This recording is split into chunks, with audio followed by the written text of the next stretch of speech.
Quiero comenzar extendiéndole mis buenos saludos de bienestar a todos vosotros. Hoy es el tercer día de las enseñanzas de primavera.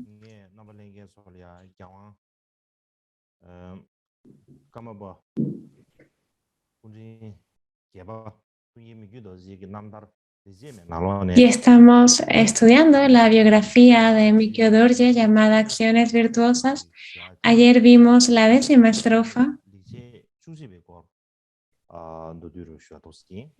y también hoy la completaremos y también veremos la 11ª estrofa. Ayer, cuando hablábamos de esta 10ª acción virtuosa de Mikio Dorje, el punto principal era la práctica de intercambiarse por los demás.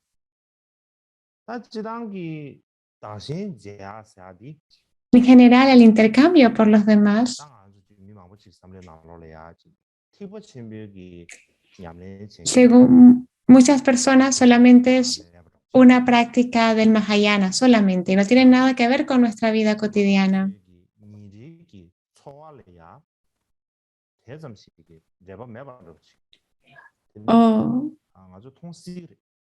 O que es algo que simplemente no podemos hacer o no nos sirve de nada hacer.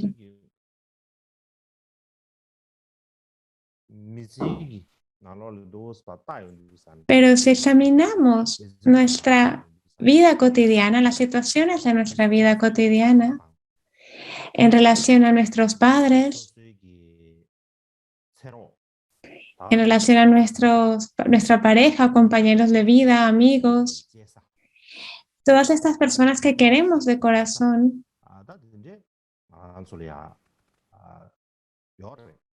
en realidad podemos intercambiarnos por ellos, sacrificarnos por ellos.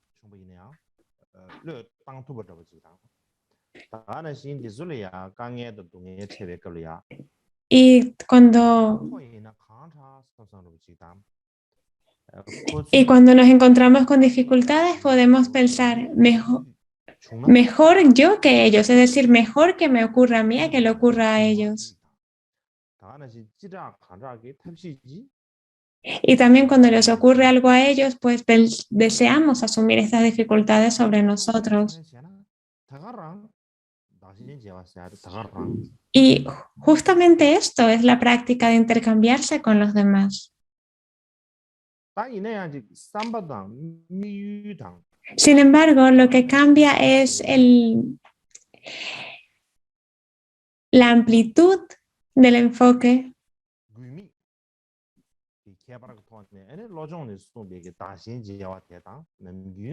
y la intención más vasta. Esa es la diferencia entre ese intercambio cotidiano con los demás y la práctica del intercambio de los demás dentro del entrenamiento mental.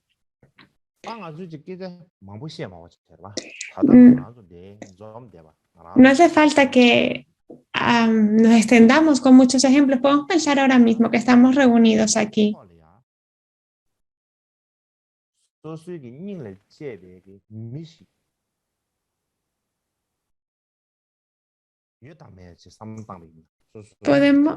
Podemos pensar, reflexionar un momento en alguien que queramos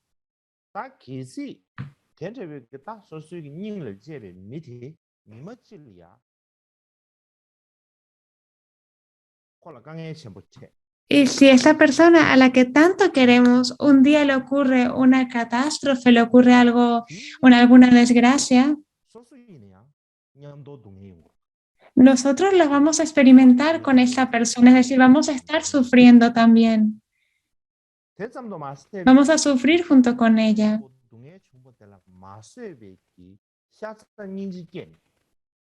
Y un sufrimiento que no podemos soportar y realmente llegamos al punto de desear experimentar su sufrimiento para que esta persona no lo tenga que seguir sufriendo. Surge este intercambio por los demás, queremos intercambiarnos por esa persona. Y esto es algo que todos hemos experimentado en algún momento. No hay nadie que no lo haya experimentado en lo absoluto, en alguna u otra medida. Puede que ahora lo sintamos en poca medida, pero esto no significa que no lo podemos experimentar en una medida mayor. Por lo tanto, esto del intercambio de los demás no es algo inalcanzable, no es algo muy lejano a nosotros. Y, y no es algo que vaya más allá de nuestro pensamiento, puesto que es algo que puede surgir naturalmente en cualquiera de nosotros.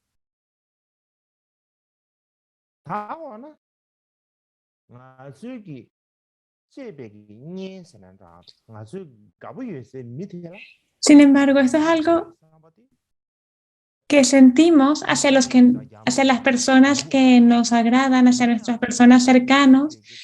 Podemos intercambiarnos con los demás sin entrenarnos en el intercambio con los demás. Pero el intercambio que se propone en el entrenamiento mental, este sí que no lo podemos hacer naturalmente porque también incluye a nuestros enemigos.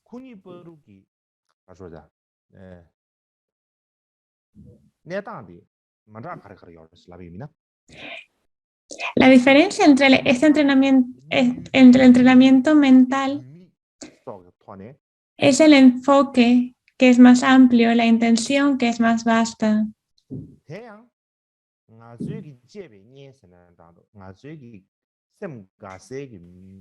Nosotros en relación con las personas que queremos, por quienes sentimos afecto,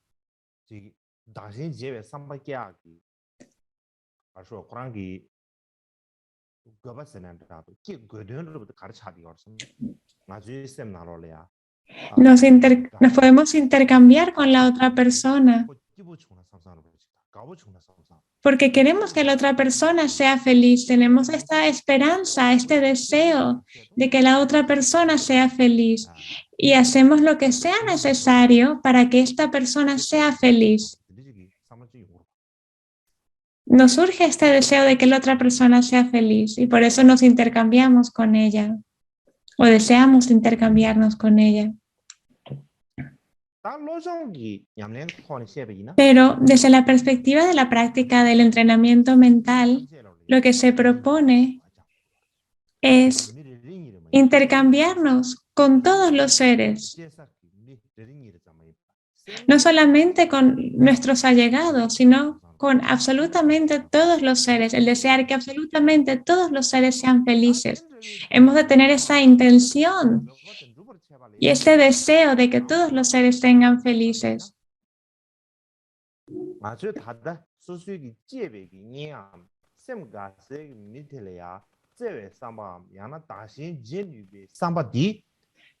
Lo que hemos de hacer es extender este amor y preocupación que tenemos hacia nuestros seres allegados, extenderlo hacia todos los seres, es decir, hemos de expandirlo, desarrollarlo para que abarque a todos los seres, para que le deseemos la felicidad a todos los seres. Y esto es algo un poco difícil de hacer, nos es algo difícil de hacer, no es fácil realmente. Y todos sabemos que no es fácil.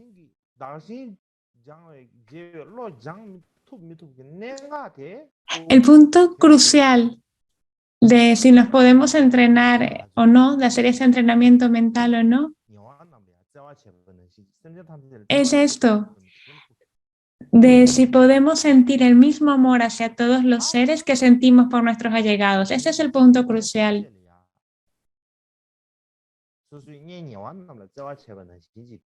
Hemos de querer a todos los seres como nuestros allegados. Hemos de esforzarnos en generar este amor que abarca a todos los seres. Y eso es un cambio muy grande de perspectiva.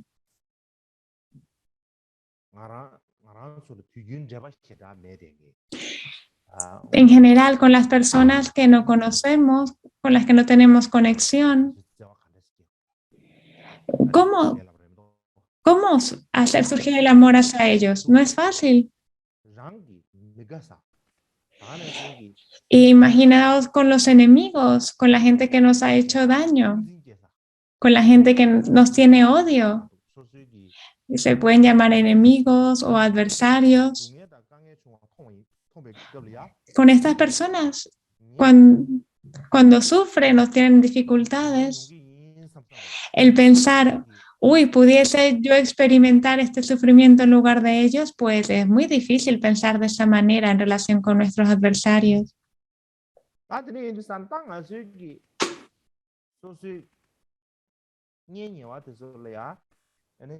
Entonces, hacia nuestros allegados, nos es fácil generar este amor, pero es difícil generar este amor hacia, hacia los desconocidos y aún más difícil generarlo hacia nuestros enemigos.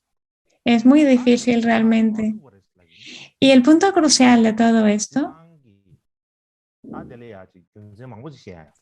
se puede explicar en detalle con muchos razonamientos, pero lo principal es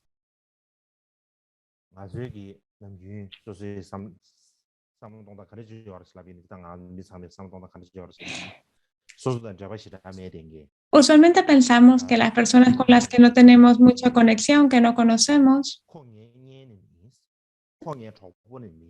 este no es mi amigo, que no tengo ninguna conexión con él, ¿y por qué tengo que ayudarle? ¿Por qué tengo que sacrificarme por él? ¿Por qué? ¿Qué razón tendría de hacerlo si ni siquiera le conozco? Y si fuese con un enemigo, pues aún tenemos más razones para no intercambiarnos con él. ¿Por qué le tengo que ayudar? Esto surge de manera natural, pensar así.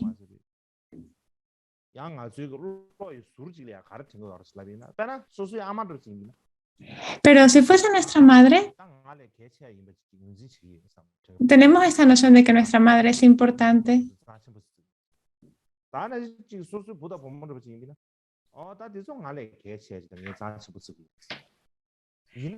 Y si fuese nuestro hijo, pues también tenemos este amor hacia él. Pero cuando son seres que no conocemos, como los burros, o los caballos, o los enemigos, de por qué tendríamos que intercambiarnos con estas personas que no conocemos. Estas personas no son importantes para mí.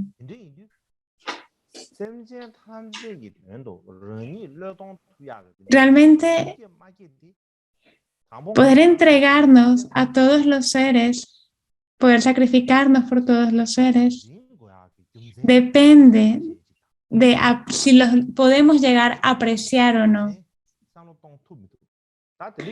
Si podemos generar este aprecio y este cariño hacia ellos. Esto es lo importante. Por esto, en Geshe Lanritampa, en sus 8 versos, comenzó diciendo, viendo a todos los seres como siendo superiores a la joya de los deseos, es decir, más valiosos que la joya de los deseos. Esto lo que quiere decir es que todos los seres no son solamente importantes, sino que son más importantes que nosotros mismos. Hemos de verlo desde esta perspectiva, ver que los seres son incluso más importantes que nosotros. Pues podemos decir, ¿no? Todos los seres son importantes y tal, pero solo decirlo no beneficia. Hay muchas razones por lo que son más importantes que nosotros, pero ¿cuál es la razón principal? Es que si no nos apoyamos en los seres, no podemos acumular mérito y tampoco podemos purificar los oscurecimientos. No hay manera de convertirse en un Buda.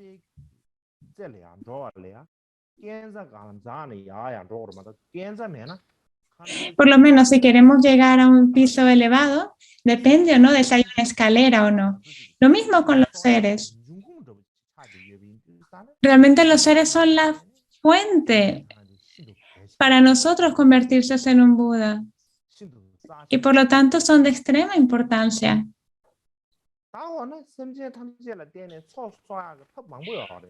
Hay muchas maneras de reunir las acumulaciones gracias a los seres.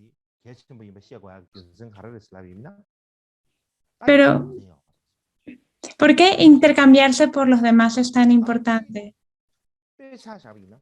Vamos a dar un ejemplo que muestra su importancia. Nosotros, de manera habitual, para poder sobrevivir necesitamos dinero, ¿no? Es algo similar a esto. En el, en el mundo, todo el mundo se esfuerza muchísimo para ganar dinero. ¿Y por qué quieren ganar dinero? Para su comida y su bebida, para su vivienda. Por eso necesitan ese dinero, por eso trabajan. Puesto que si no trabajan no van a comer nada. Y por lo tanto todo el mundo acumula dinero, gana dinero. Y en general se puede decir que les gusta el dinero. Puesto que sin el dinero no pueden hacer nada. Tal como este ejemplo. Ahora estamos hablando en el mundo, pero desde la perspectiva del manda. Necesitamos también tener esta abundancia de buenas condiciones para practicar el camino, porque no podemos practicar el camino sin las condiciones favorables. Y para que se den todas estas condiciones favorables, hemos de acumular mérito. Para encontrar un maestro, todas las condiciones necesarias para el Dharma es necesario tener mérito. Sin mérito no se puede. Por lo tanto, acumular mérito es algo así como ganar dinero. ¿Cómo ganamos dinero? No hace falta que lo explique mucho, todos lo sabéis. Cada cual puede ver el esfuerzo que hace para ganar dinero, todas las cosas que hace para ganar este dinero y poder comer.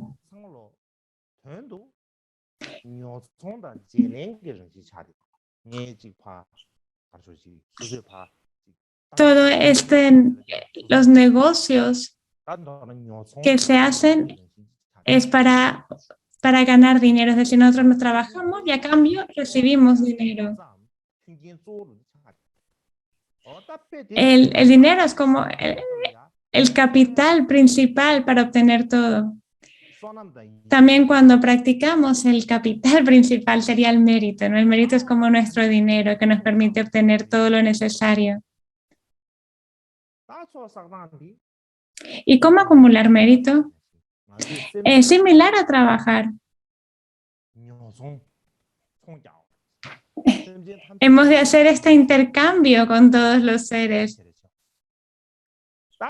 para ganar este mérito. Necesitamos intercambiarnos con los demás. La práctica principal es ese intercambio con los demás para poder ganar mérito. ¿Cómo hacemos este intercambio o negocio de intercambiarnos con los demás? Pues hemos de tomar ese sufrimiento y hemos de darle nuestra felicidad a los demás. Este es el intercambio que procura la acumulación de mérito. Es similar en cierta manera a lo que hacemos para ganar dinero, ¿no? Pero ¿cuál es la diferencia?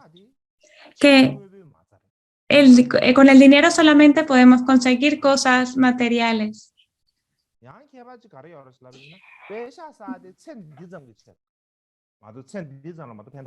Pero el dinero solamente nos va a ayudar en esta vida, en lugar, la acumulación de mérito nos va a beneficiar en todas las vidas venideras.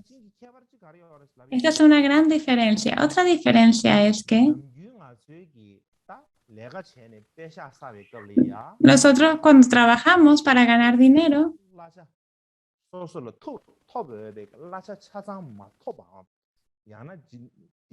a veces uno no tiene todo el salario que se merece. Puede ser que el jefe no le dé todo el dinero que le tenía que dar o le baje el sueldo, lo que sea. Pueden ocurrir muchas cosas diferentes. Pueden ocurrir cosas por el estilo. O que uno sí que gane mucho dinero, pero luego el dinero se devalúe, entonces al final no acaba siendo mucho. Lo podemos ver en las cosas del mundo.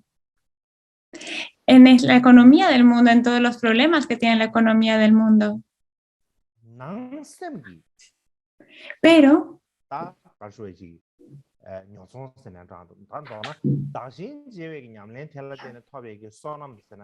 el mérito que ganamos en la mente, este se obtiene completamente, es decir, si hacemos algo para acumular tanto mérito, lo vamos a obtener completo, no hay nadie que nos vaya a quitar algo de mérito. Y tampoco está sujeto a condiciones súbitas que hagan que decrezca de valor. No hay devaluación del mérito. Por lo tanto, acumular mérito es un negocio mucho más certero, mucho más seguro que acumular dinero.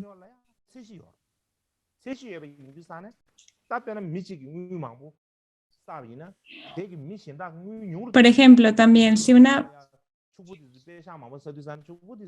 persona tiene mucho dinero, pues eso también cambia un poco la economía, ¿no? Y además el dinero viene de los pobres. Y si alguien es muy rico, esto hace a los demás más pobres, pero eso no va a ocurrir cuando uno acumula las acumulaciones. En realidad, todo el mundo se beneficia.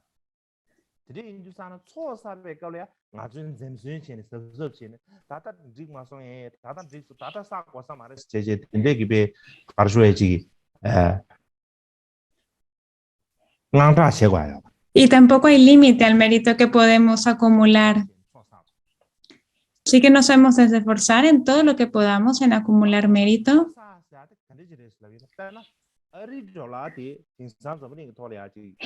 ¿Cómo es esto de acumular mérito?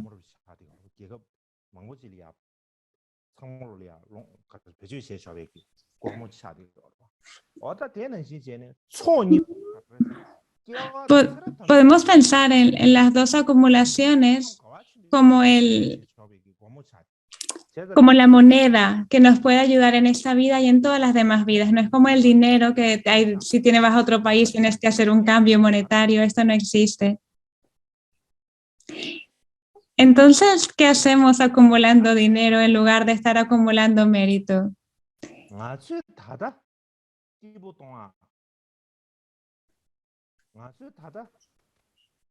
Ahora, en estos momentos, hemos de considerar que todo lo que poseemos en realidad es el fruto kármico de lo que hayamos hecho en las vidas pasadas. Estamos gastando el mérito de vidas pasadas ahora. Pero si seguimos gastando este mérito y no vamos acumulando mérito nuevo, pues se nos va a agotar. Y se nos va a agotar entonces todo nuestro crédito meritorioso. Se nos va a acabar todo este mérito si lo seguimos gastando sin acumular nuevo. Por ello ahora hemos de utilizar estas cosas que tenemos gracias al mérito para acumular más mérito.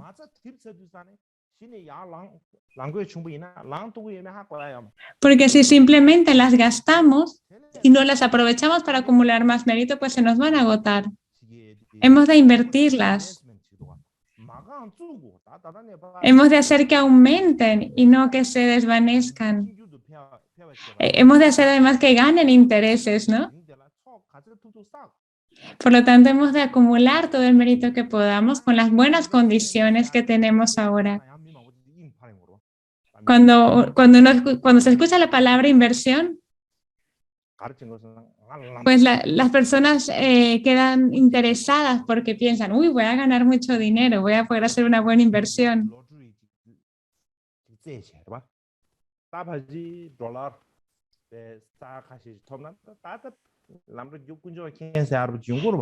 La gente piensa siempre, uy, si puedes hacer una inversión y ganar algunos millones de dólares, eso sería maravilloso. Queremos convertirnos en millonarios. Hay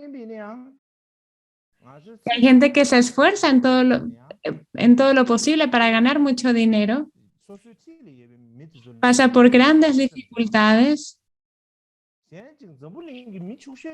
Y quizás pues, solo pueda llegar a ser un poquito más rico que las personas a su alrededor, pero tampoco va a conseguir gran cosa.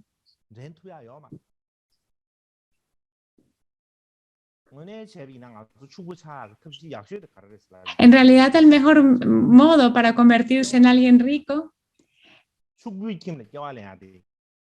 es tener un buen renacimiento favorable con el mérito necesario para la riqueza. Si quieres convertirte en el próximo multimillonario, pues lo puedes hacer acumulando mérito.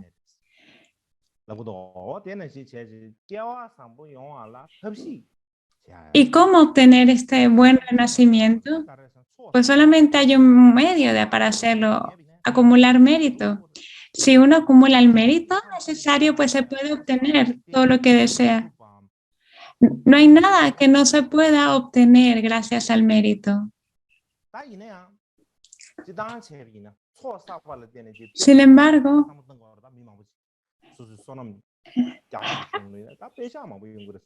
hay personas que piensan de que si acumulan mucho mérito, pues van a ser ricas en esta vida. Y eso no funciona así. En realidad, además, con el mérito se pueden obtener muchas más cosas que solamente dinero. En este mundo hay muchas cosas que el dinero no puede comprar. Y además, que el que tenga uno dinero o no, también depende del mérito.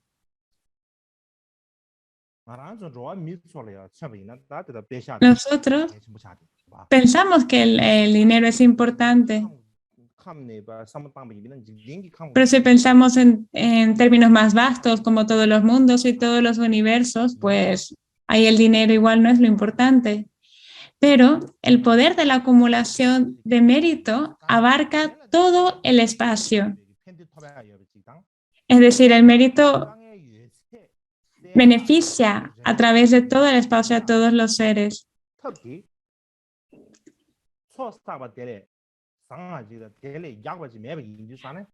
Por lo tanto, no hay nada mejor que acumular mérito para obtener todas las abundancias de todos los universos. Pero nosotros ahora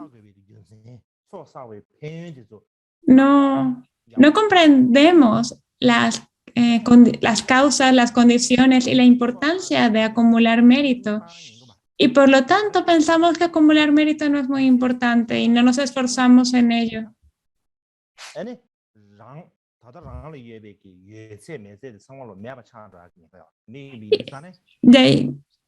Pero si no acumulamos méritos, existe el peligro de que perdamos todo lo que tenemos. Por lo tanto, lo que quiero decir es que aunque no podamos intercambiarnos con los demás,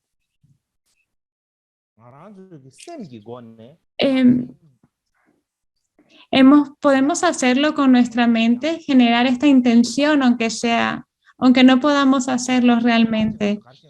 Solamente pensar en intercambiarnos con los demás genera una gran acumulación de mérito. No es solamente pensarlo de una manera casual, pero pensarlo desde el corazón con una motivación pura. De lo monero sí que no, de lo contrario sí que no va a beneficiar. Hemos de generar esta intención de corazón, aunque no podamos hacerla. También hemos de considerar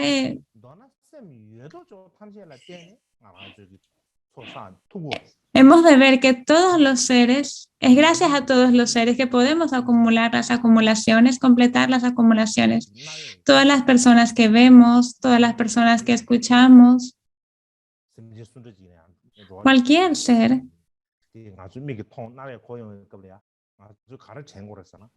¿Qué hemos de pensar?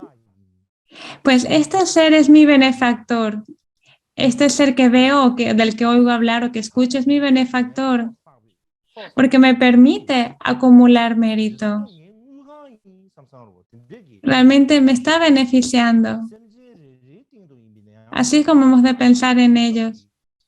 que este ser me está dando la oportunidad de acumular mérito. Que lo acumule o no depende de mí, pero este ser me está dando la oportunidad. Esto es la práctica de intercambiarse con los demás. Vamos a tomar un descanso de media hora antes de ver la 11ª acción virtuosa de Mikyo Dorje.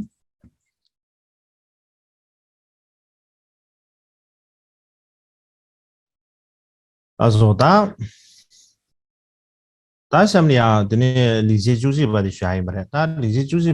quiero hablar de la 11ª acción virtuosa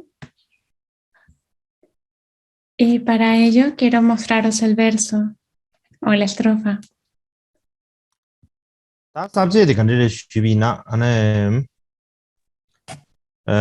Primero veamos el esquema. Estamos en la meditación de la bodhicitta relativa, que tiene dos aspectos: intercambiarse uno por los demás durante la meditación y tomar la adversidad como el camino en la posmeditación.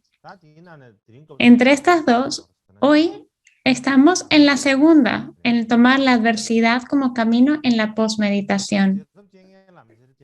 Esta, a su vez, tiene subdivisiones.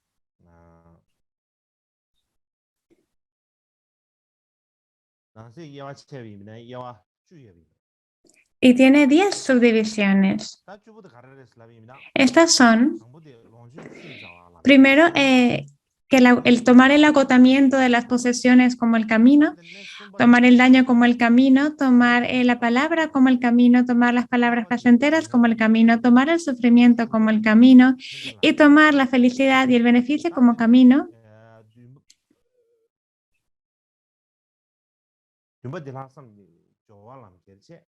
Tomar es actuar con buenas intenciones como el camino, tomar el que las cosas vayan bien o mal como el camino, tomar la salida como el camino y tomar el apego como el camino. Estas son las 10. Ahora estamos en la primera, tomar el quedar despojado de riquezas como el camino.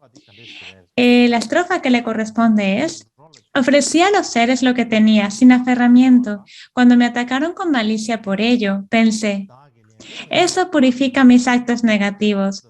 Como un mendigo que encuentra un tesoro, me regocijé. Pienso en esa como una de mis acciones virtuosas.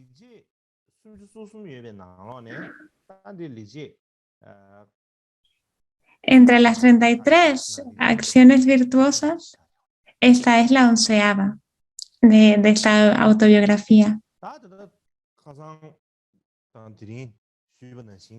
Tal como he estado diciendo ayer y hoy,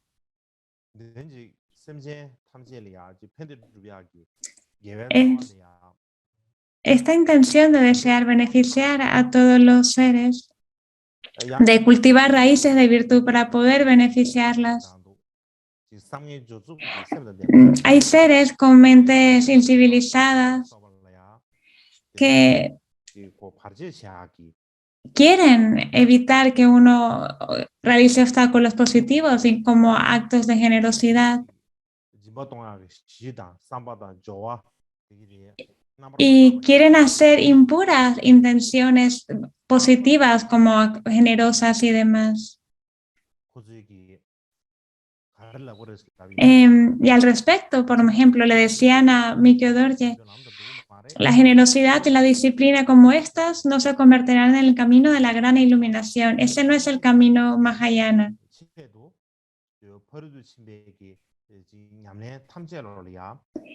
Él vio que con toda la práctica de las trascendencias, a fin de liberar a los seres de los extremos de la existencia y de la paz, los distintos clases de obstructores o de maras intentarían hacerle obstáculo.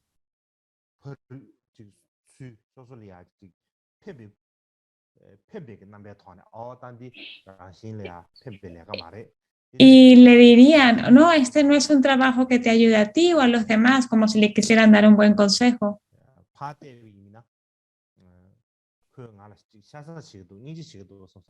Para intentar cambiar su opinión.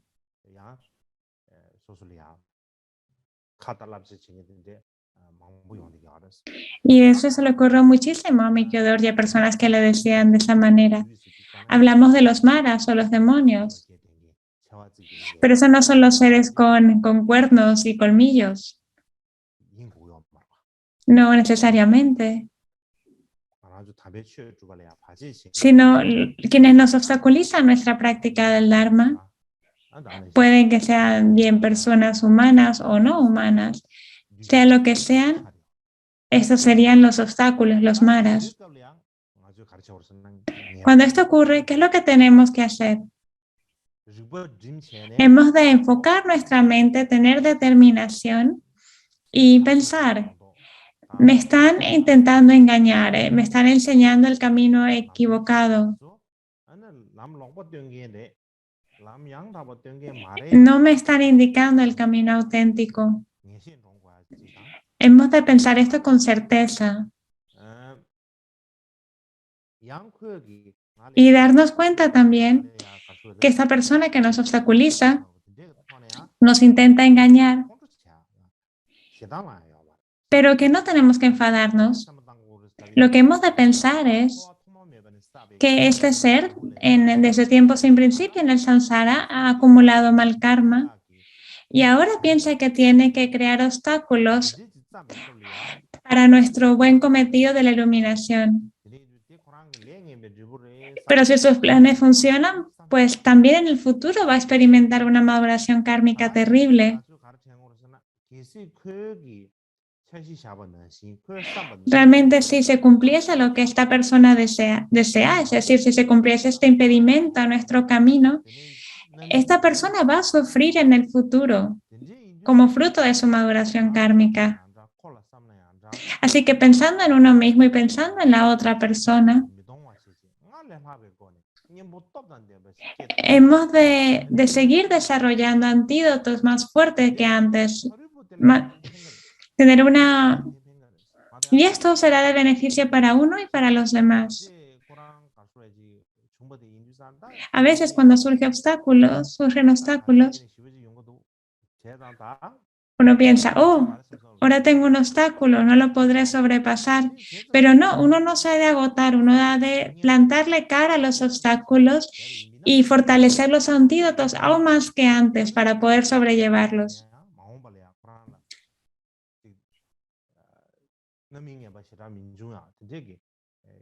Y hacerlo también para que este ser no tenga la maduración kármica de haber sido el que nos obstaculizase, es decir, no dejar que nos obstaculice por su propio bien.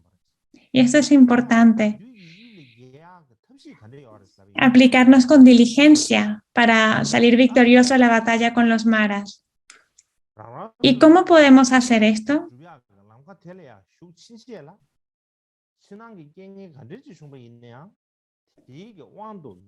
Hemos de no caer bajo cualquier obstáculo en nuestro camino del despertar. No importa lo que nos digan los demás, no hemos de hacer caso, hemos de ser sordos a palabras necias.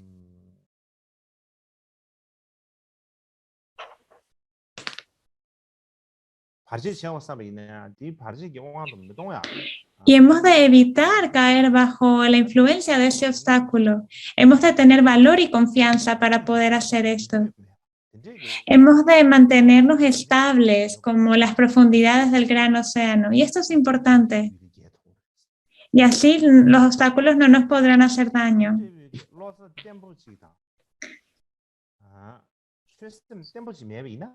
Si nuestra mente no es estable, pues entonces cuando surjan circunstancias adversas, pues nos van a hacer tambalear.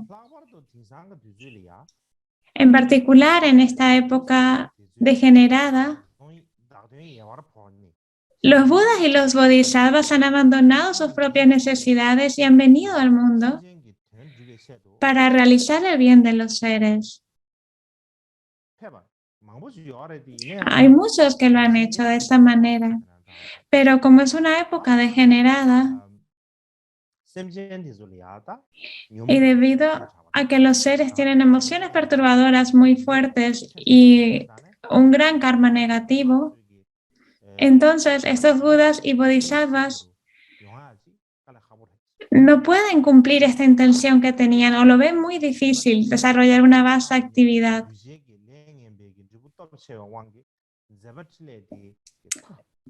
Incluso aunque tengan una actividad, los resultados del mal karma de sus alumnos son tan poderosos que puede que su actividad se convierta en un mal medio de vida.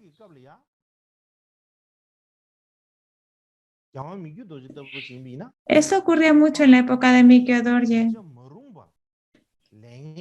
Sus estudiantes eran revoltosos y tenían un gran karma negativo.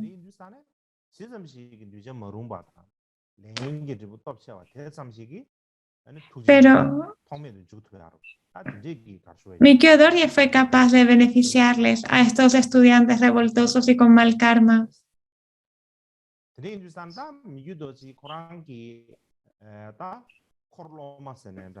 Mikyo Dorje hacia sus estudiantes y hacia los que estaban en su séquito, tenía un gran séquito. Algunos eran buenos, también algunos eran malos.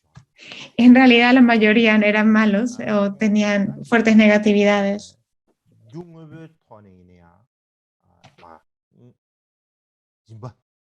Pero él siempre era generoso con todos. Realmente era extremadamente generoso con las cosas materiales y también en protegerles de cualquier peligro, en otorgarles lo que necesitaran. Realmente hizo unos grandes actos de generosidad, de cosas materiales y también de protección hacia sus estudiantes, hacia su séquito e incluso hacia sus enemigos. Realmente mostró una gran bondad. Pero estos seres, a pesar de que él actuase de esta manera, tenían una gran habituación al hurto, al robo, al bandolerismo. Y no pensaron en ello como ofrendas del gurú de las 3 joyas y que en realidad no la debían de tomar, ¿no? Sino que en cambio las arrebataron, no veían la importancia de estas ofrendas.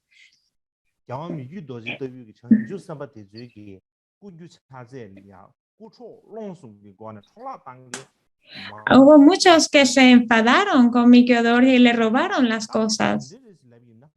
¿Y cómo puede surgir eso? ¿Cómo puede ocurrir eso?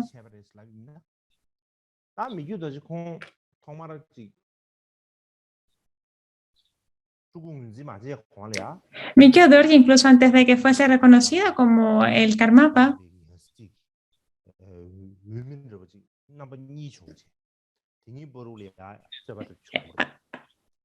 habían 2 candidatos para el Karmapa, pero en ese momento las personas del gran campamento pensaban que él no era el auténtico Trulku. Apoyaban al otro supuesto Karmapa. Pero al final Mikyo Dorje logró ser entronizado como el Karmapa y una vez llegó a ser entronizado, reconocido plenamente como el Karmapa, pues recibió una montaña de riquezas de China y del Tíbet,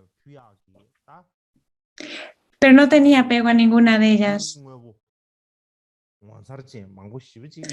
Y realmente daba grandes regalos de joyas. Cuando se convirtió en Karmapa le hicieron grandes regalos a Mikyo Dorje.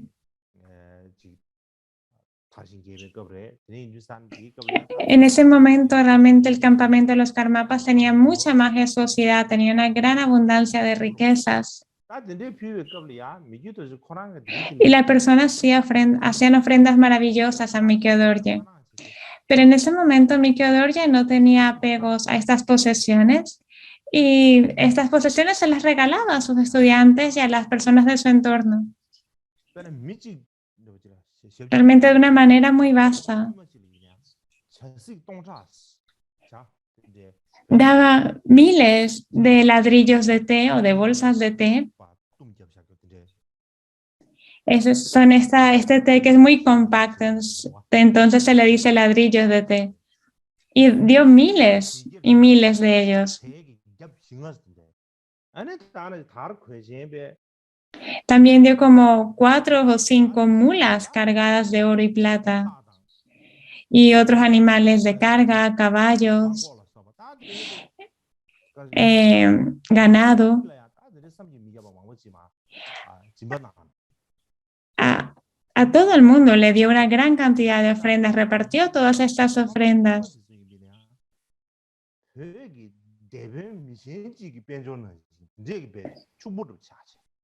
Entonces esas personas ordinarias se convirtieron de repente en personas ricas, ¿no? Gracias a la generosidad de Mikio Dorje. Realmente Mikio Dorje fue extremadamente generoso y nunca dijo, ay, mira, yo te he hecho un gran regalo, ¿eh? No, es imposible que dijera algo así, nunca lo dijo. Pero estas personas que recibieron todos estos regalos y esa generosidad no tenían ningún tipo de gratitud hacia Mikio Dorje, todavía querían más. Intentaban conseguir todo lo que pudieran. Le dan algo y aún quieren otra cosa más. Le dan uno y quiere otra más, y así más y más y más. Como si estuviesen reclamando un préstamo sin quedar nunca satisfechos. Siempre querían más.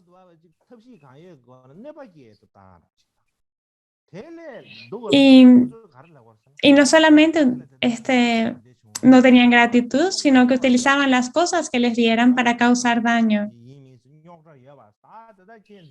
Y le decían incluso que tú eres el Karmapa gracias a nosotros, ¿no? Si nosotros no serías el Karmapa. Tú no sirves de nada. Realmente los bondadosos somos nosotros que te hemos nombrado Karmapa. Sin nosotros, pues no podrías hacer nada. Les decían este tipo de cosas a Mikio Dorje. A ver, Mikio Dorje, haz las cosas bien porque si no, habrán problemas. De esa manera le hablaban a Mikio Dorje. Otras personas amenazaban y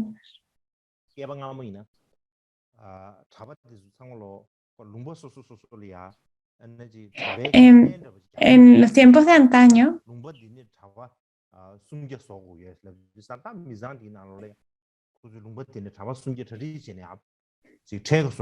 todos en las distintas regiones tenían como un cierto impuesto que daban para apoyar a los monjes de las distintas regiones.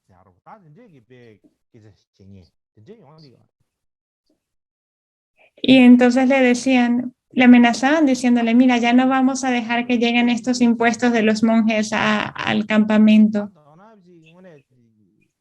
En realidad no tenían nada de gratitud hacia el Karmapa. Y si uno piensa en esto, pues uno pensaría, pues Mikio Dorje se debería de haber enfadado con ellos. Pero él no lo hacía. Decía que en realidad está madurando el karma de malgastar las provisiones de los bodhisattvas del pasado.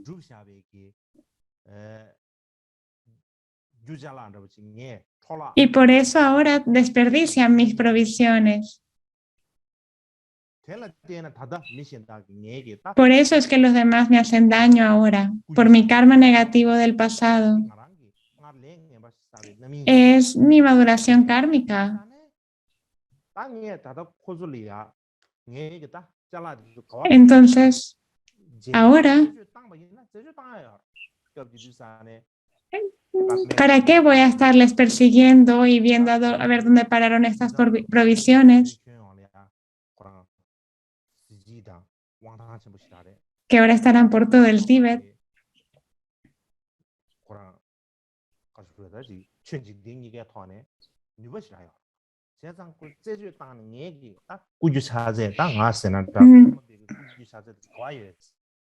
No puede realmente rastrear todas estas cosas, a ver dónde han parado.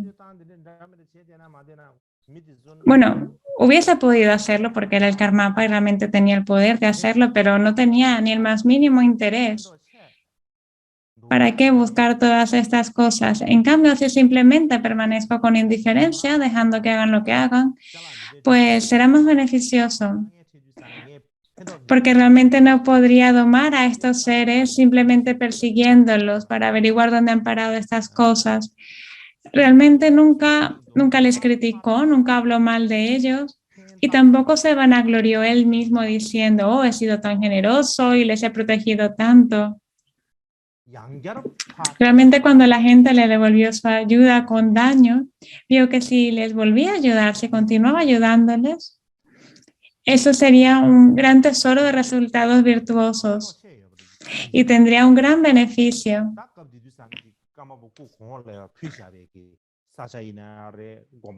En ese momento habían grandes ofrendas de los anteriores karmapas que fueron robadas.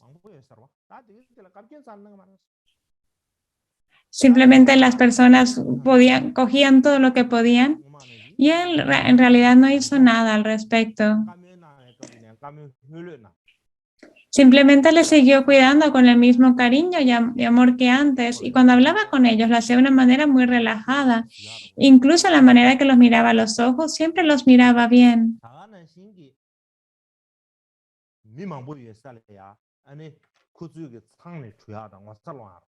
Y tampoco exponía los defectos ocultos de otra persona para que se sintieran avergonzados, ¿no? Él nunca hacía esto.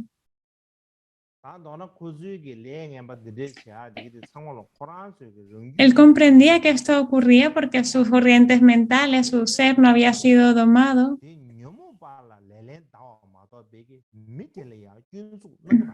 Él pensaba de esta manera, que por un lado ellos estaban así porque sus mentes no habían sido domadas y que para él era una purificación de deudas kármicas.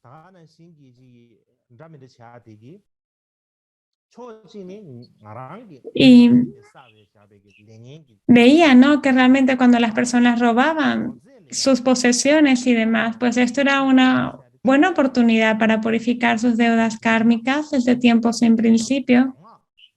Y además los veía como sus maestros, maestros que le mostraban que la riqueza y las posesiones carecen de sentido. ¿Y no es esto lo que hace un maestro espiritual? Realmente estas personas estaban siendo su maestro espiritual porque le mostraban la futilidad de las riquezas y posesiones. De hecho,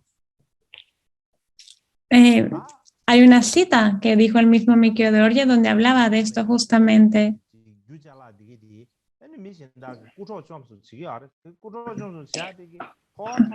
Hoy en día ocurren cosas similares, ¿no? Personas que nos quitan nuestras posesiones y demás, y debemos de ver esto como la purificación de nuestro karma negativo y hemos de aceptarlo. Si seguimos acumulando karma negativo con el enfado y demás, pues nosotros y los demás vamos a renacer en los infiernos.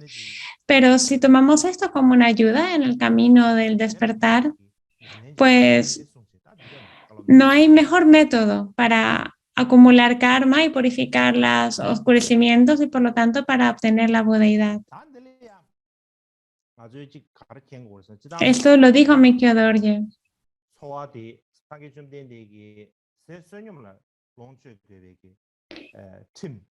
Hemos también de entender que el Buda se dictó ciertas normas acerca del sustento monástico que tiene que ser a partir de la limosna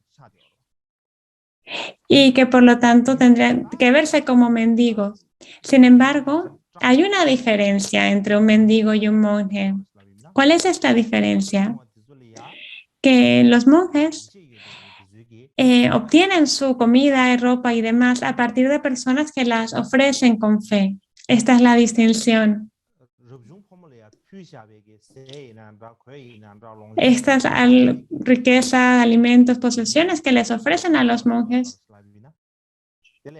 se les llama el alimento de la fe,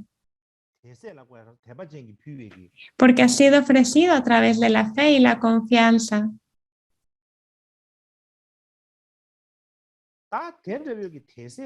Y como ha sido ofrecido con esta confianza, en realidad las personas que lo ofrecen han pasado por muchas dificultades para poder reunirlas y ofrecerlas. Y las ofrecen por fe y confianza hacia los monásticos. Y por lo tanto, los monásticos han de considerar estas ofrendas que reciben como algo muy importante, como algo muy valioso y ser cuidadosos con ella. Y esto es algo de suprema importancia. En las escrituras del Vinaya se enseñan 5 formas de utilizar las ofrendas de los fieles, de los devotos. ¿Cuáles son? Primero, utilizarlas como un propietario. Usarlas aceptando lo que ha sido dado es la segunda. La tercera, usarlos de la manera permitida. La cuarta, usarlas como un hierro al rojo vivo. Y la cuarta, utilizarlas como un préstamo. Entre estas tres, los 3 primeros son estos.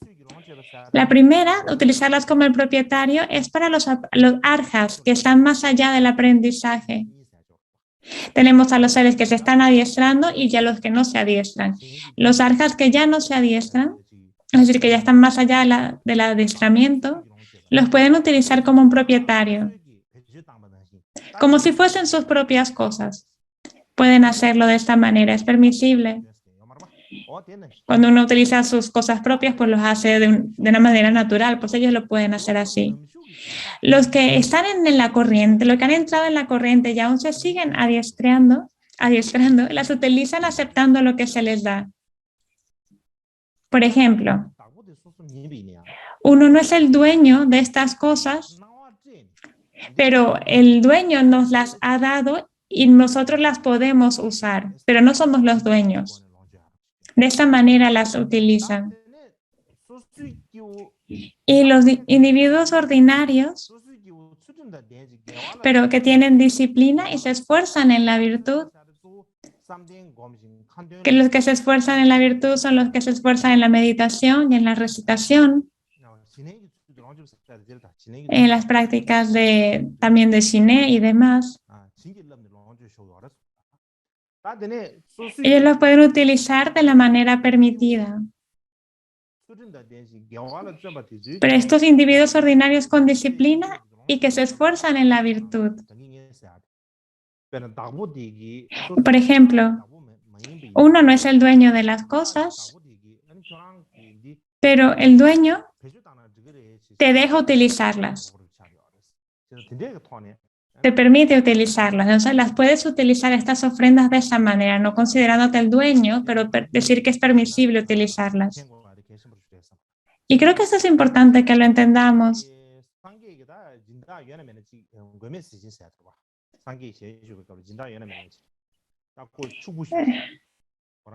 El donante más importante del Buda fue Anathapindika.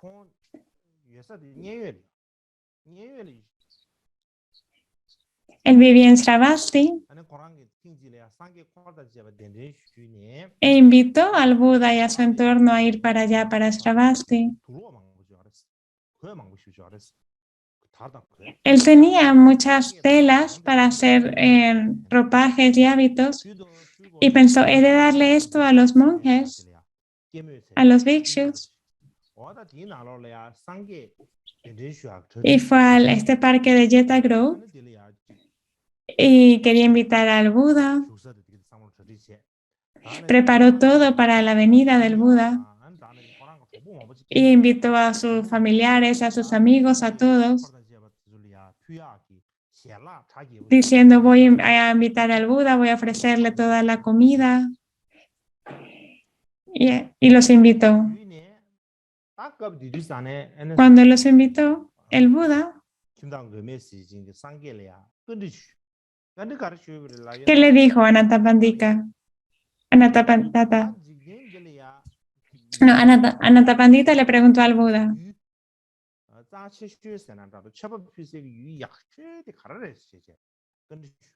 ¿cuál es el mejor receptáculo de una ofrenda? Y el Buda dijo, El mejor receptáculo de una ofrenda es la sangha.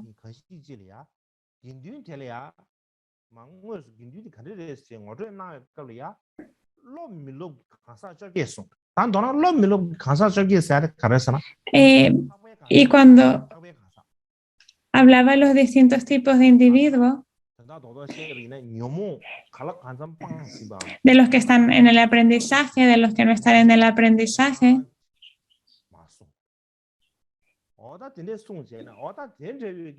se refería a ellos, ¿no? Es decir, cuando uno le hace las ofrendas a los individuos nobles, este es el mejor campo, el mejor receptáculo de las ofrendas.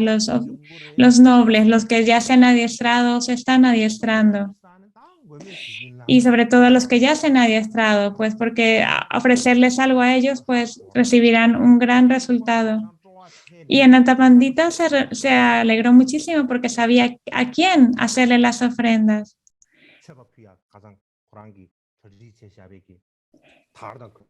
Y entonces comenzó a hacer estas ofrendas que tenía preparadas de ropajes y de sedas a los bhikshus. Y les digo, vosotros sois el mejor receptáculo de las ofrendas.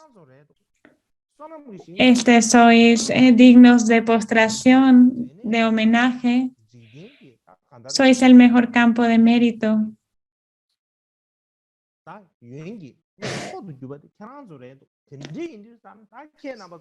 Sois el mejor receptáculo de las ofrendas y por ello os voy a dar todas esas ofrendas que tengo preparadas. Y las estaba dando estas sedas, estos ropajes.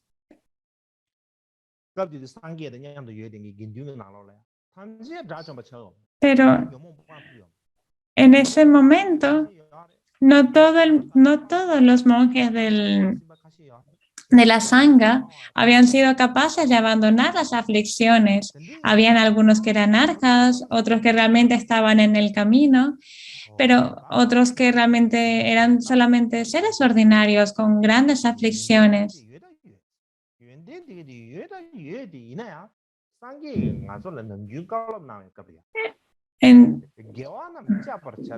Entonces ellos decían, bueno, no todos tenemos estas cualidades, pero el Buda nos da este consejo de practicar siempre la virtud y de siempre abandonar la negatividad.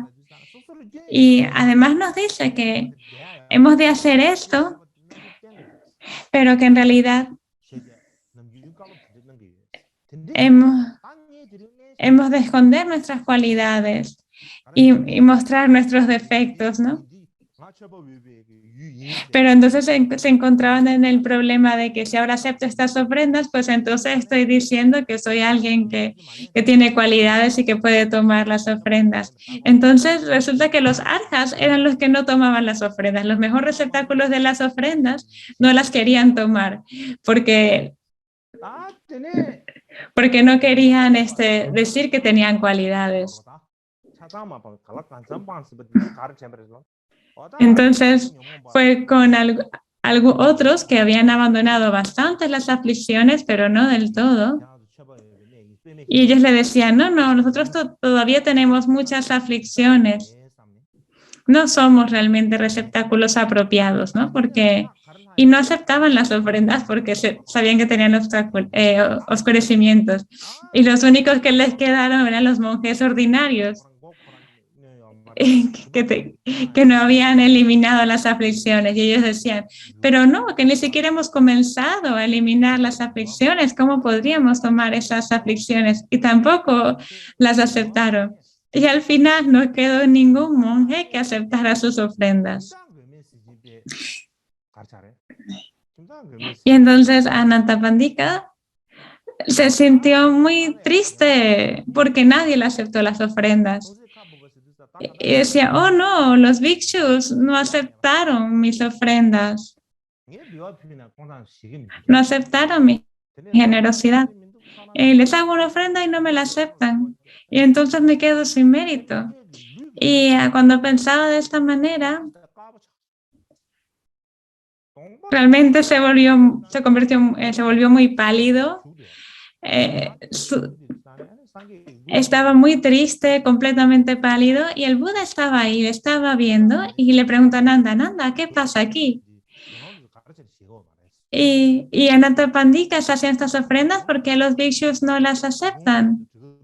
El Buda sabía lo que pasaba, pero aún así lo preguntó, porque en la situación humana, si no dijese nada, pues no quedaría registrado, ¿no? Las personas tenían que saber lo que ocurría, entonces por eso lo preguntó. Y en ese momento, pues Ananda le explicó toda la situación. Entonces Ananda dijo, bueno, es que Anathapindika te preguntó cuál es el mejor receptáculo de las ofrendas. Y tú explicaste que estaban en el aprendizaje y en el no aprendizaje, y que esta sangha de los seres nobles eran los mejores receptáculos de las ofrendas. Pero claro, ellos no van a aceptar las ofrendas, porque si las aceptan en ese momento, pues sería como decir, ah, es que soy un individuo noble y por eso me dan ofrendas. Entonces lo que quieren hacer es ocultar sus cualidades y por lo tanto no las aceptan. Y luego estaban estos que todavía no habían eliminado completamente las aflicciones y tampoco las podían aceptar porque sabían que todavía no eran seres nobles y porque no habían abandonado todas las aflicciones. Entonces, cuando Ananda le recontó todo eso al Buda, el Buda le dijo a Ananda, mira, ve ahí, llama a todos los bhikshus en Shravasti y tráelos aquí. Los reunía a todos los miembros de la sangha, toda la sangha se reunió ahí frente al Buda. Y el Buda le preguntó a los bhikshus, hoy, bueno, hoy o ayer, no sé si ocurrió todo en el mismo día, pero bueno, les preguntó a los monjes, Anathapindika os ofreció estas telas, estos ropajes, ¿no? Para hacer los hábitos. ¿Por qué no las tomasteis? Cuando les preguntó, los miembros de la sangha no contestaron. No sabían qué contestar. Y entonces Ananda era como el traductor, decía las cosas. Entonces Ananda fue al Buda, le explicó toda la situación, toda la historia de lo que estaban pensando los arjas y los demás discípulos. Y le preguntó, esta es una pregunta muy importante. El Buda les preguntó, ¿por qué tomasteis votos monásticos? ¿Por qué os convertisteis en monjes? ¿Lo hicisteis para obtener la liberación, para obtener el nirvana?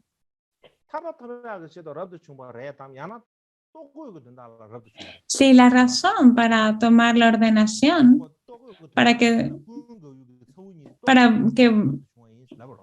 fue, si os convertiste en monjes, ¿para el nirvana o por la comida y la ropa? Es cierto que habían personas que se convertían en monjes simplemente para tener comida y vestido. Entonces el Buda se los preguntó a ellos, a ver, ¿vosotros qué? ¿Os convertisteis en monjes para obtener la liberación? ¿Para obtener el nirvana? ¿O lo hicisteis por comida y vestido? Entonces los monjes dijeron, claro que nos convertimos en monjes para obtener la liberación, el nirvana. Entonces el Buda les dijo, bueno, ok, pues si es así, entonces no importa cuán valiosa sea la tela de los ropajes que utilizáis, de vuestros hábitos, no hay problema. No incurrís en ningún defecto. Si coméis la comida más sabrosa de 1000 sabores, no hay ningún problema, podéis comerla.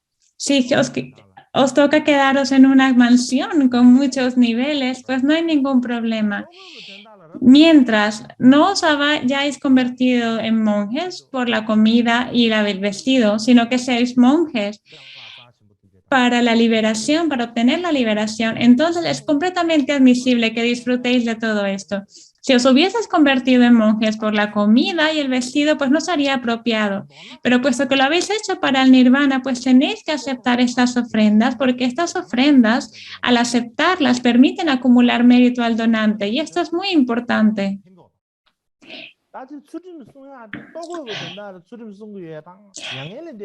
No tienen,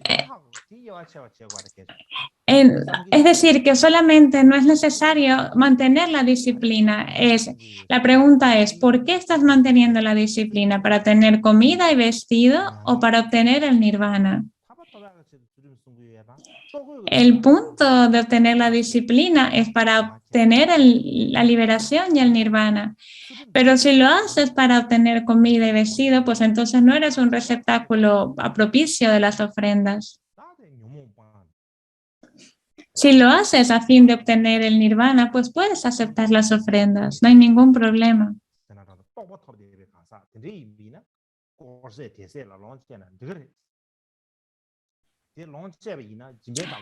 Si practicáis en pos del nirvana, podéis aceptar las ofrendas de la fe y tenéis que hacerlo por el bien del donante.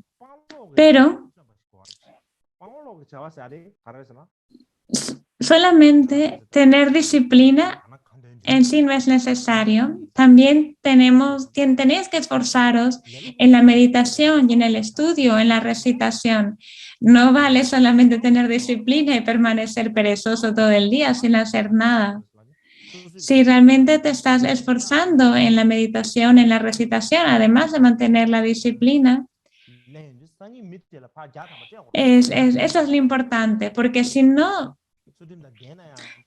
tienes disciplina, si tienes disciplina, pero no te esfuerzas en meditar o estudiar y aceptas las ofrendas, pues entonces es tomar como un préstamo kármico. Cuando alguien te da un préstamo, luego tienes que devolverlo. Así que no es apropiado que los que no tienen disciplina o los que tienen disciplina pero no se esfuerzan en meditar y estudiar disfruten de la comida de la fe. Porque sería como tomar un trozo de hierro al rojo vivo. Si nos tragamos un trozo de hierro al rojo vivo, pues esto nos hará muchísimo daño, ¿no?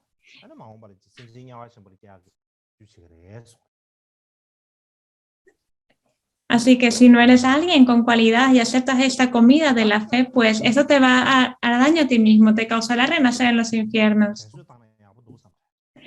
Creo que en este punto es importante que recordemos las palabras de Patrul Rinpoche,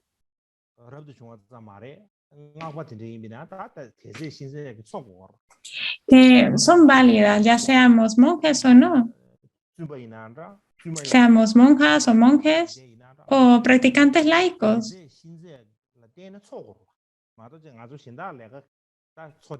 Pero sobre todo para los monjes y los monásticos, porque los monásticos vivimos a partir de las ofrendas.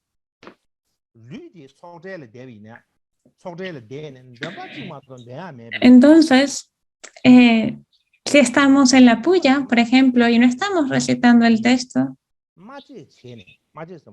o estamos recitando el texto pero sin tener la mente concentrada, pues no sirve de nada. Debes de estar callado, no debes de estar hablando acerca de distintas cosas. Y si recitas algo, has de recitarlo correctamente con la mente concentrada, es decir, no has de decir ninguna otra palabra que no sea la recitación. Si mezclas la recitación con las palabras ordinarias, pues no tiene ningún sentido. En particular, al recitar los rituales para los difuntos, los patrocinadores nos han invitado para beneficiar a los seres que están en el bardo, para beneficiar a este ser querido que ha muerto, que este ser en el bardo que ahora tiene miedo y sufrimiento. Realmente nos llama poniendo su esperanza en nosotros para que le podamos ayudar a ese ser que está en el bardo. Pero si estamos sentados ahí pensando en cosas negativas y teniendo codicia y odio y hablando de distintas cosas, pues esto hará daño. al ser del bardo, pues los seres del bardo tienen clarividencia, saben lo que están pensando las otras personas, no son como nosotros que no sabemos lo que otros piensan, pero las personas en el bardo saben lo que los otros están pensando y son conscientes del apego y la aversión que tienen quienes hacen las recitaciones supuestamente en su beneficio. Entonces, si estás ahí haciendo una puya para los difuntos y lo haces mientras estás pensando en distintas cosas negativas y con visiones erróneas y aversión, pues ellos lo saben, se van a enfadar, van a tener visiones erróneas, van a tener aversión y está el peligro que por este enfado el ser del bardo vaya directamente a los reinos inferiores. Para que ocurra esto, mejor ni invitar al lama y mejor no hacer esta puya. También hemos de considerar en los rituales del Vajrayana que hay distintos tipos de actividad, de rituales del Vajrayana, de actividad y demás. Y es importante que hagamos toda la práctica desde el principio del refugio hasta el final, de manera concentrada, porque todas las palabras que se recitan en realidad son palabras que describen la visualización de la fase de generación y de culminación. Y si no pensamos en el significado de lo que estamos diciendo y simplemente lo recitamos como un lorito y en palabras altas, en voz alta, pues no tiene ningún sentido si no tenemos el significado presente en nuestra mente. Es realmente como un loro que está recitando mantras, por ejemplo. Pero pueden aprender a decir Om Mani Padme Hum, pero ¿realmente saben lo que significa Om Mani Padme Hum? ¿Qué tienen en su mente cuando recitan Om Mani Padme Hum? Lo mismo con nosotros cuando recitamos los mantras. Cuando recitamos los mantras en la puya, pues en ese momento nuestro cuerpo colapsa, se vuelve como un cadáver, no podemos sentarnos erguidos. Realmente es como si ya reposamos directamente. Miramos con los ojos a todas partes, agudizamos el oído ante cualquier ruido, cualquier sonido, escuchamos lo que ocurre aquí, lo que ocurre allá.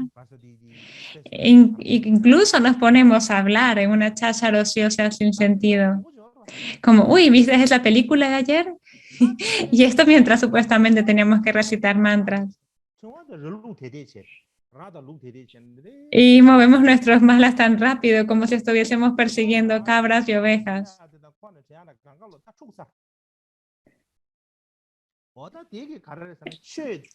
Está todo entremezclado, el mala, el mantra y la cháchara de la que estamos hablando. Esto es realmente un espectáculo de Dharma, es como un espectáculo sin ninguna esencia. Realmente no tiene ningún propósito hacer las cosas así. Hay un antiguo proverbio que dice que es mejor cantar una canción con buenas intenciones que recitar manis albergando malas intenciones. Si vas a recitar manis, pero pensando cosas negativas, lo mejor es que cantes una canción y lo hagas con una buena intención. Así que los lamas, monjes y monjas, y realmente todo, nunca debemos pensar, uy, ¿cuántas ofrendas he recibido hoy? Hoy me dieron 100, al otro le dieron 200. O a este le dieron 2000. Ahí contando las ofrendas. Esto es algo que nunca debemos de hacer. Y luego tampoco tenemos que estar diciendo, uy, qué rico que estuvo el té. ¿Cómo estuvo el té hoy? En realidad, nunca nos importa mucho cómo sabe el té, pero cuando estamos en la puya, uy, qué bueno estaba el té. O decimos, ay, no, este té parece agua, no está bueno. O el pan, ese aperitivo que dan en la puya, uy, qué tan bueno estaba. No, hoy no estaba muy bueno. Y realmente si nos relacionamos así con estas cosas es que no sirve de nada. No hacemos la puya para que nos den pan, ni para que nos den té, ni para que nos den las ofrendas. La hacemos para ver si podemos o no beneficiar a otra persona.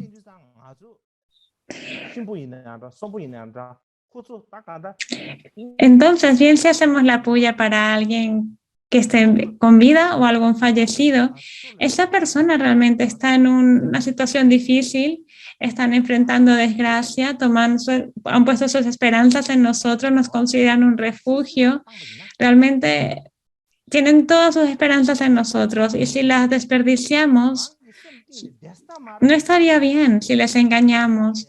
Realmente podemos, simplemente pensando en la causalidad kármica, actuar de esta manera no estaría bien, porque realmente si no actuamos como es debido, ellos van a estar profundamente infelices. Hemos de mantener la motivación del amor, la compasión y la bodhicitta y de hacer lo que podamos, realmente practicar la puya lo mejor que podamos, realizar las prácticas de generación y culminación lo mejor que podamos sin distraernos. Aunque solo podamos recitar el mantra Mani Padme Hum, hemos de hacerlo con la mejor motivación hacia la otra persona. Si no tenemos las cualidades para poder practicar la fase de creación y culminación y simplemente pensamos, ay, yo no sé nada, así que no lo puedo hacer. Y nos desanimamos y simplemente caemos bajo el poder de la pereza. Decimos, ay, no, yo no puedo, yo no sé, yo no lo hago y ya está. No, no hemos de actuar de esa manera, hemos de mantener el coraje y aunque sea recordar el significado de las palabras y si no las entiendes bien, pues rezar de corazón a los gurús y a las tres joyas. Esto es algo que podemos hacer.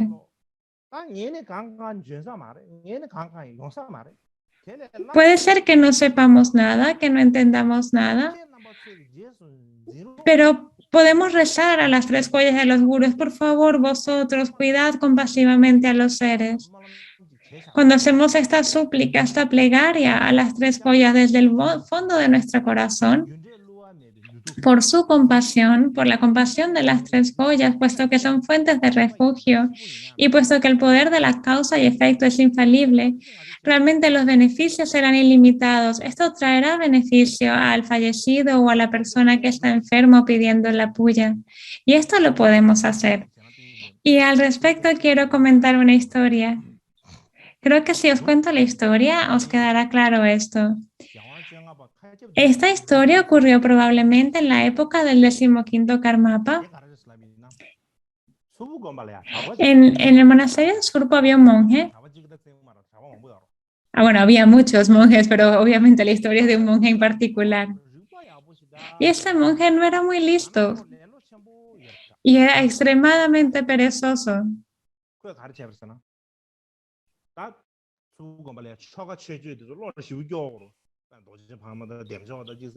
Entonces, en el monasterio de Surpo había muchos textos a memorizar, muchas plegarias a memorizar, los textos diarios y de los días especiales y demás. Y este monje pues no podía memorizarlo y tampoco se esforzaba en ello.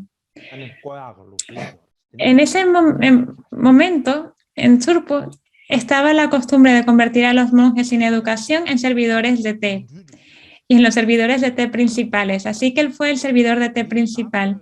Pero un día él no hizo su trabajo correctamente y pensó que el maestro de disciplina le iba a golpear, le iba a castigar porque no hizo su trabajo correctamente. Y él tenía un amigo y entonces convenció a su amigo de que lo acompañara y ambos huyeron del monasterio porque temía que el maestro de disciplina le golpeara. Y no sabían a dónde iban, simplemente se fueron y llegaron a un sitio llamado Tongari. Y cuando estaban ahí, pues tenían hambre y fueron a pedir comida en una familia nómada.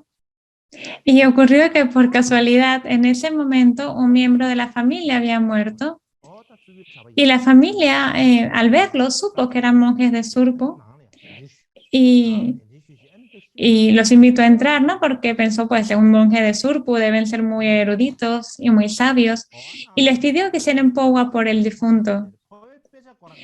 A ver, ¿cómo estos monjes iban a saber hacer powa si ni siquiera sabían cuáles eran los textos para hacer powa? No sabían nada de nada. Como si no sabían ningún otro texto ni plegaria, ¿cómo iban a hacer powa? Pero en ese momento también la familia había invitado a otros lamas y otros monjes de otros monasterios y linajes y les daba vergüenza decir que en realidad no sabían nada, porque pensaban que sería una deshonra para el monasterio de Surpo. Entonces no les quedó más que quedarse ahí y cogieron el coraje que podían y se sentaron ahí tranquilitos en su asiento y se comenzaron a mirar y pensando, ¿no? Uy, ¿cómo vamos a hacer el Powa? Se estaban mirando y ahora ¿qué hacemos? Vamos a ver, nos quedamos aquí un momentito a ver qué pasa. Y el servidor de temas veterano eh, sabía recitar a trompicones un poco el Guru Yoga de las 4 sesiones. Y pensó, bueno, igual sería bueno recitar este texto, que más o menos lo podemos recitar. A ver, que si no hacemos nada, estaremos acabados. Así que voy a recitar aunque sea esto, el Guru Yoga de las 4 sesiones. A ver, tú me ayudas, lo recitas conmigo.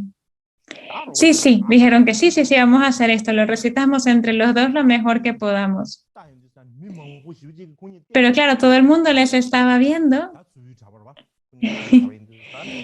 y pensando, uy, estos son monjes del monasterio de Surpo, a ver qué hacen, seguro que lo hacen de maravilla.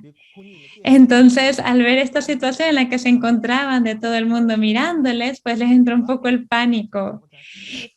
Su cara se puso muy, muy roja y no podían hablar, se les secó la garganta y no podían ni recitar de tan nerviosos que estaban y no sabían qué hacer, así que lo que se les ocurrió fue taparse con la túnica a la cabeza y quedarse ahí como escondiditos bajo el hábito. Y entonces así cubiertos, pues comenzaron a recitar el Guru Yoga de las 4 sesiones, junto con todos los seres, mis madres que llenan el espacio, y estaban recitando todo el Guru Yoga de las 4 sesiones y llegaron al punto de la recitación de Karma Pachenno. Karma Pachenno piensa en mí, tú que reúnes a todos los Budas, y entonces estaban recitando Karma Pachenno. Entonces, claro, pensando así, Karmapa Chen no piensa en mí y pensaron, bueno, Karmapa, por favor, mírame con compasión ahora, si no tienes compasión ahora. Y recitaron Karmapa Chen con una devoción tan grande, de una manera tan alta, en voz muy alta. Y en ese momento, el servidor de té mayor escuchó de repente una voz en su oído que le decía, ahora, hazlo. Escuchó que alguien lo decía. Y al escucharlo, pues enseguida, sin pensarlo, dijo, ¡hic! ¡Hic! Y cuando dijo este hic, lo hizo con una voz muy fuerte, una voz crepitante. Y en ese momento, un trozo del cráneo, del tamaño, se salió, se desprendió. Un trozo de cráneo tan grande como la palma de la mano se desprendió de la parte superior del cráneo, del cadáver. Y todos quedaron asombrados diciendo, uy, pues estos monjes de Surpo sí que son poderosos. Mira estos signos de Powa, esto es un signo de Powa, que se salga un trozo de cráneo de la coronilla. Y realmente tuvieron una gran fe en estos monjes. Les hicieron grandes ofrendas, muchas ofrendas. Y muchas personas les invitó a distintos lugares y les dieron muchas ofrendas de mantequilla, de carne y de tú, que es un pastel de queso tibetano. Y entonces reunieron muchísimas ofrendas. Y con todas estas ofrendas dijeron entre sí, oh, bueno, ahora podemos volver a Surpo. Lo mejor es que vayamos a Surpo, ya que tenemos algo que ofrecerles. Si volvemos y les hacemos estas ofrendas, pues entonces seguro que nos permiten volver al monasterio. Entonces, bueno, se volvieron a Surpo, hicieron una gran distribución de ofrendas a la sangha, hicieron las ofrendas y confesaron, se disculparon por haber actuado mal. Y todo el mundo, y les permitieron entrar, les permitieron volver a Surpo.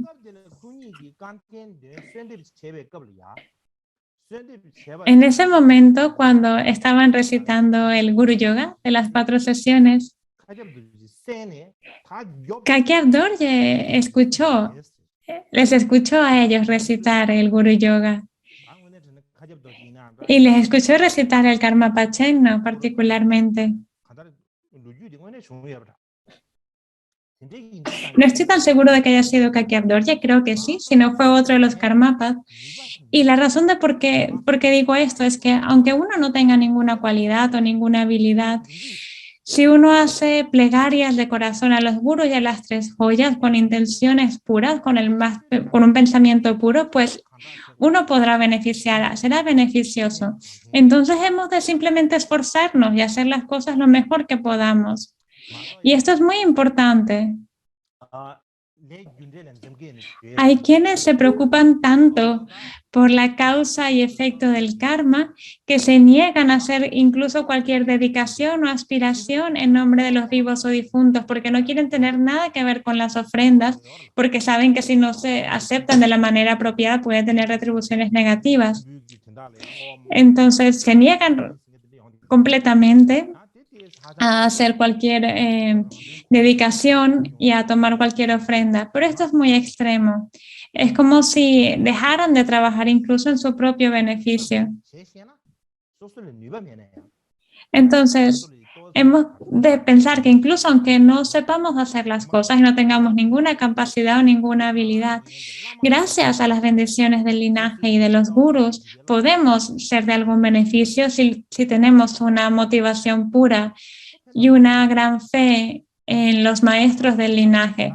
Pero cuando les suplicamos, pues ellos van a poder beneficiar. Porque si pensamos de lo contrario, sobre preocupados pensando, no puedo aceptar ninguna ofrenda en nombre de los difuntos y los demás y no puedo hacer nada y lo dejamos así a secas, pues entonces esto es demasiado extremo.